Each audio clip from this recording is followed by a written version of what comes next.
အားလုံးမင်္ဂလာပါကျွန်တော်ကြာသပတေးနေ့မှာတော့ကျွန်တော်ရဲ့ပြန်ကြာလေးနဲ့ပေါ့နော်မနက်ပိုင်းလေးမိခဲ့တယ်ပေါ့နော်ကဲအဲ့တော့ကျွန်တော်မနက်ဖြန်အတွက်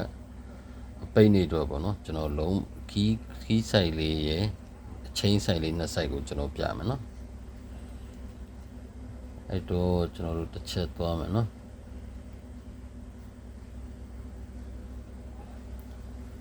ဒီ9ရဲ့ဒီ9ရဲ့နော်ဒီ4ရဲ့ဒီ9ရဲ့သုံးလုံးပေါင်းခြင်းက9 4 9သုံးလုံးပေါင်းခြင်း8ဟုတ်လားနော်9 4သုံးလုံးပေါင်းခြင်း8ရဲ့ပါဝါ3 8နှစ်ခတ်1ဒီကုတော့ကော်ပီလေးတစ်ခွက်လောက်ဖြောပေးကော်ပီလေးတစ်ခွက်လောက်ဖြောပေး8 3တိတ်ကြီးရဲ့ဒီမှာ3တလုံးကြီးဟုတ်ပြီနော်အဲ့တော့ဒီ3ရဲ့ဒီ3ညရဲ့ဒီ9ရဲ့3 3ညကို3လုံးပေါင်းခြင်းဒီနှစ်ရဲ့ပါဝါခွန်နှစ်နှစ်ခတ်4ရဲ့ဒီ4တလုံးလာညီတယ်ဟုတ်ပြီနော်အဲ့တော့ဒီ4ရဲ့ဒီ3ညရဲ့ဒီ3ရဲ့4 3ည3လုံးပေါင်းခြင်းရဲ့ခွန်ရဲ့ပါဝါနဲ့ခွန်နှစ်ခတ်3ညခွန်နဲ့3ညတလုံးဒီမှာခွန်လာညီတယ်အဲ့တော့မနှက်ဖန်ဆိုရင်ဒီခွန်ရဲ့ဒီ8ရဲ့ဒီ3ရဲ့ခွန်8 3လုံးပေါင်းခြင်းကပါရလဲဆိုတော့8ရဲ့ပါဝါ3 8နှစ်ခတ်1 8 3တိတ်ကြီးရတယ်အဲ့ဒီ8 3တိတ်ကြီးကိုကျွန်တော်တို့ကထပ်ချုပ်မယ်နော်ထပ်ချုပ်မယ်ဆိုဘယ်လိုထပ်ချုပ်မလဲဆိုတော့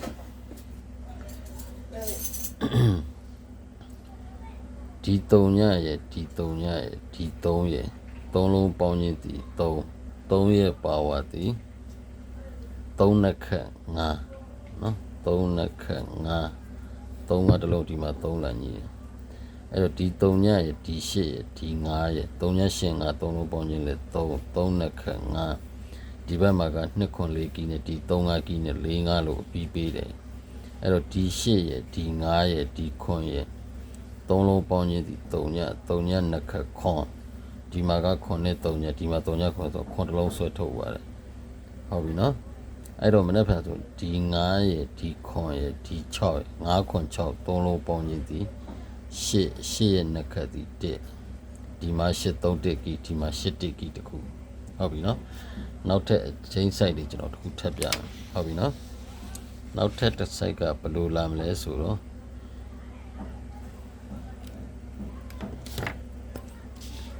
ဒီ4ရဲ့ဒီ1ရဲ့ဒီ2ရဲ့3လုံးပေါင်းခြင်းဒီခွန်ပါဝါနဲ့ဒီမှာ3ခွန်ဆိုပေးတယ်ဒီ3ညရဲ့ဒီ2ရဲ့ဒီခွန်ရဲ့3လုံးပေါင်းခြင်းဒီ9ရဲ့ပါဝါ4ဒီမှာ4တလုံးပေးတယ်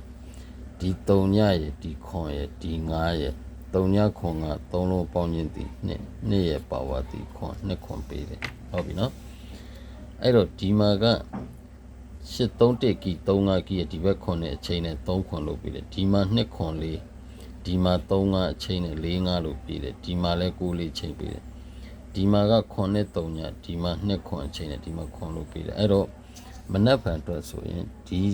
8ရဲ့ဒီ9ရဲ့ဒီ9ရဲ့နော်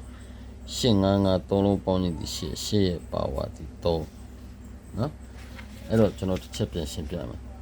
ဒီ3လုံးပေါင်းခြင်းက8ဖြစ်လို့8ပါဝါ3 8 3တိတ်ကြီးဒီမှာ3ည3 3ည3ဒီ3လုံးပေါင်းခြင်းနှစ်ပါဝါ9နှစ်ကလေး2ခွန်4ကြီးဒီမှာ4ည4 3ည3 3လုံးပေါင်းခြင်းခွန်နဲ့3ညကြီးဒီမှာခွန်ကြီးအဲ့တော့မနေ့ဖက်တော့ဆိုခွန်8 3 3လုံးပေါင်းခြင်း8ရတော့8ပါဝါ3 8နှစ်ကလေး8 3တိတ်ကြီးမနေ့ဖက်နော်ဒီ3လုံးပေါင်းခြင်း3က3နှစ်ခန့်5 3ကအချိန်ဒီမှာ3တလုံးပေးတယ်3ည8 5 3လုံးပေါင်းခြင်း3နှစ်ခန့်5ဒီမှာ5တလုံးပေးတယ်ဟုတ်ပြီနော်8 5ခွန်3လုံးပေါင်းခြင်း3ညနှစ်ခန့်ခွန်3ညခွန်တလုံးဒီမှာခွန်တလုံးပေးတယ်5ခွန်6မနက်ဖြန်မှာ8တစ်တလုံး8တစ်အချိန်ဟုတ်ပြီနော်4 1 2 3လုံးပေါင်းခြင်းခွန်ပါဝါနဲ့ခွန်နဲ့အချိန်ဒီမှာခွန်ပေးတယ်3ည2ခွန်3လုံးပေါင်းခြင်း9ပါဝါ4 9 4ချင်းဒီမှာ4ပေးတယ်3ညခွန်က3လုံးပေါင်းခြင်းနဲ့2ပါဝါခွန်2ခွန်ချင်းဒီမှာခွန်ပေးတယ်အဲ့တော့8 5 5 3လုံးပေါင်းခြင်း8 3လုံးပေါင်း2လုံးပေါင်း8လို့8ပါဝါ3 8 3ချင်းအဲ့တော့8 3 1ကီ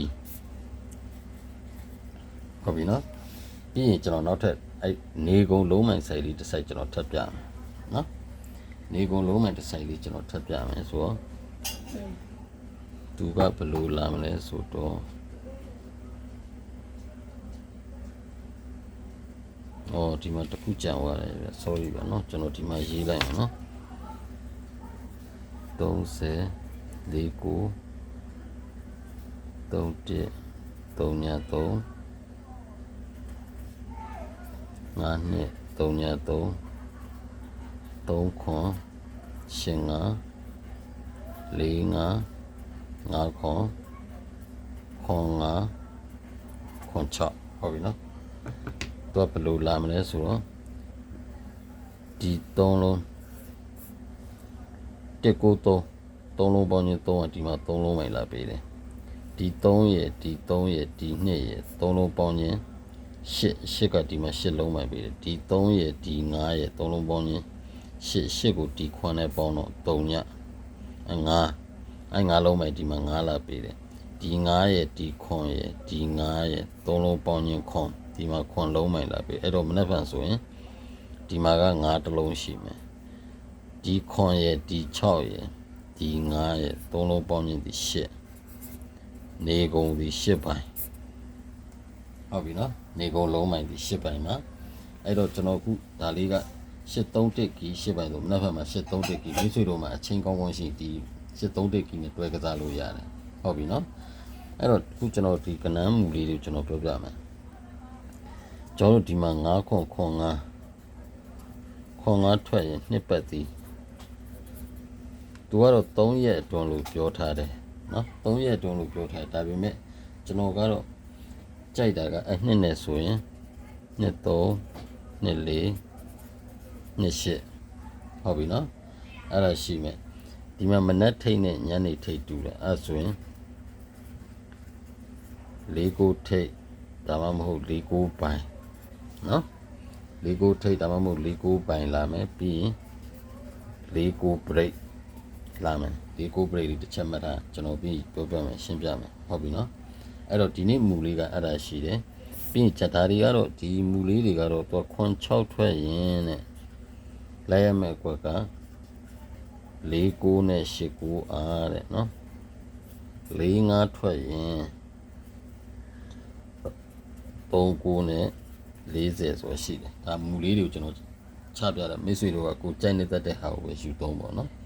အဲ့တော့ခုနကကျွန်တော်တို့831ကီရထားတယ်အဲ့တော့မနက်ဖြန်ကိုကျွန်တော်က4ကိုချိန်နဲ့831ကီကိုတွဲပေးခြင်းတယ်မနက်ပိုင်းကိုနော်4ကိုချိန်831ကီနဲ့484341 989391ဟုတ်ပြီနော်အဲ့ဒါလေးကိုမနက်ပိုင်းကိုကျွန်တော်ထိုးစေခြင်းတယ်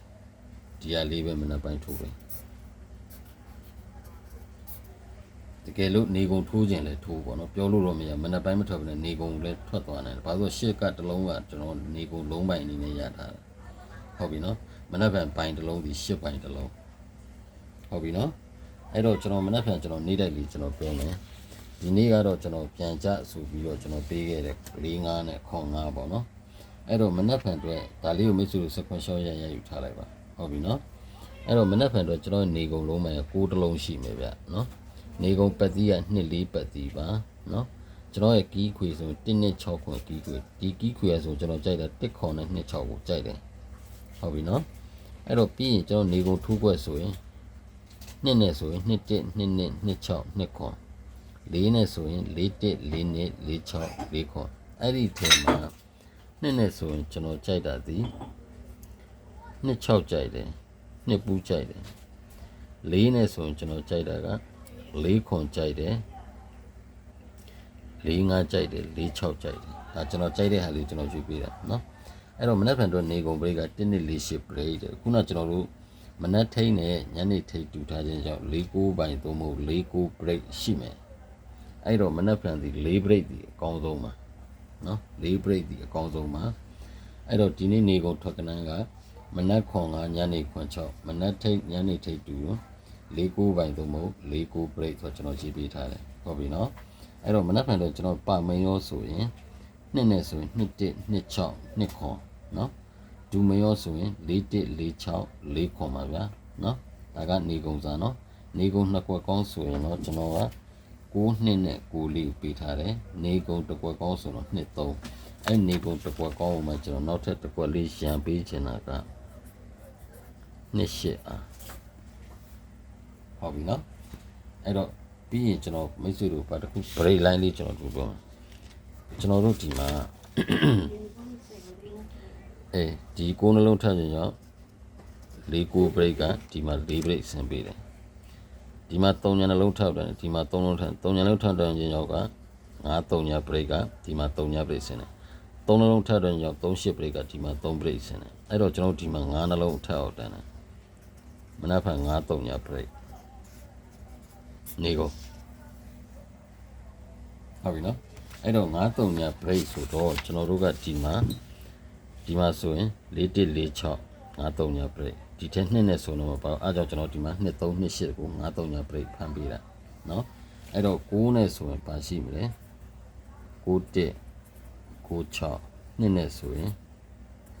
2 3 2 8 4နဲ့ဆိုရင်4 1 4 6ဒါအများကြီးမထိုးနိုင်တယ်လို့အပိတ်နေမှာဒီ6ကွက်ပဲထိုးသေးချင်ဒီ6ကွက်ပဲထိုးပါနော်အများကြီးမလိုက်နိုင်တဲ့သူတွေကိုပြောတာပါကိုလိုက်နိုင်တဲ့သူကတော့ကျွန်တော်ကတော့ခုမနက်ပိုင်းတွက်ကိုက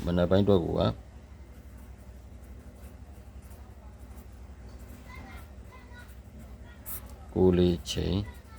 831ကီအဲ့မှာဆိုရင်4 1 5 break ရှိမယ်9 1 3 ညာ break ရှိမယ်